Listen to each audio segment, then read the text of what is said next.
Good morning, everyone, and welcome to the PivotBoss pre-market video for Thursday, September 30th, 2021. I am Frank Ochoa, aka PivotBoss. Here's a look at the daily time frame of the ES. You'll notice right here, the ES is currently off of the day's highs.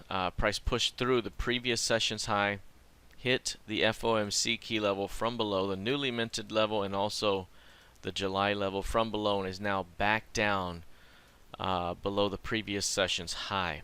That could become a bearish outside day, especially if price gives up the previous session's midpoint, and that could open up quite a bit of downside and could ultimately become a bearish outside day if the previous session's midpoint is taken out.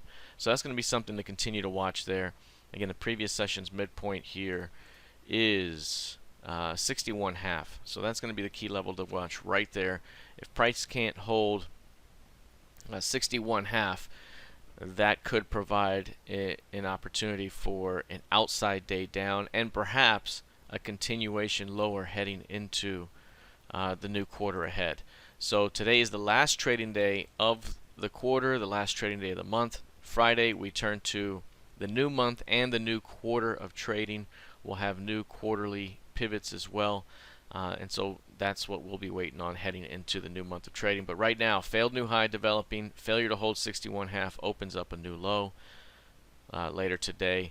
If price can continue to hold, say, back above 4,400, that opens up a return to 4,475, 4,400. Let's take a look here at the NQ. You'll notice here with the NQ, a pullback in the previous session, as we had mentioned. ES did the same thing. YM, RTY, they all rallied early, and then bears sold morning strength for late day weakness. We're now seeing an inside day develop here today. After that huge 186% of ADR day, you had two narrow days developing right now. If it stays this way, it's kind of a rest after battle pattern, which could suggest more weakness to come. Very similar to the ES, we do have new quarterly pivots coming into play starting tomorrow, and we are very close to the bottom of the previous quarter's range. So we may see a quick move into new lows below the previous quarter's low, and perhaps a trap heading into the end of the quarter. So again, that's going to be something to watch here as we head into October. Taking a look here at crude oil, we do have a little bit of weakness here in crude, which is what we anticipated when price got above 76s here. Actually, after this day, we were looking for a fade after trend day and perhaps a bearish outside day, something similar to what we've seen over here, and we got something very similar. 21 ticks off of being a bearish outside day. The next day here came into our 75.52s and rejected by the end of the day. Not a tremendous rejection, but you can see price closed below the midpoint, tail at the upper end of the day's range, higher high, lower high. You have lower lows here. Today already the early rally has been sold, 75.40. We mentioned before, if price can't stay above 75.52, the key range high, then you'll likely rotate as deep as 70.27, the midpoint of the key range. From a short-term perspective, we also mentioned, given this rejection right here, we could snap back to the FOMC key level below. That FOMC key level, 71.95, that's from the September announcement, and 72 would be the midpoint of the previous month's range. So just from a short-term perspective, 72s are still ahead. We're trading 73, 78.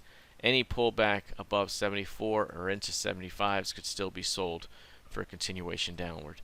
Lastly, taking a look here at gold futures. Gold continues to show weakness overall, a downtrending market for the entire month after an early rejection at the previous month's high, 1835, 1837.5. Again, very important zone right there. We came back to 1760 as we thought we could. It's just when we started to bounce, it failed. Failed here and has been downward trending ever since. We mentioned before on this day that if price can't hold 1760, then 1675 may be ahead. And so far it's been working its way downward toward that next support level.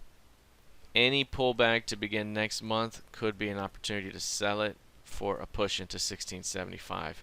So any push into 1760, so a retest from below, could offer an opportunity to drop this thing downward. So this thing's still trending lower with a shot to see 1675 support in the first part of the next month.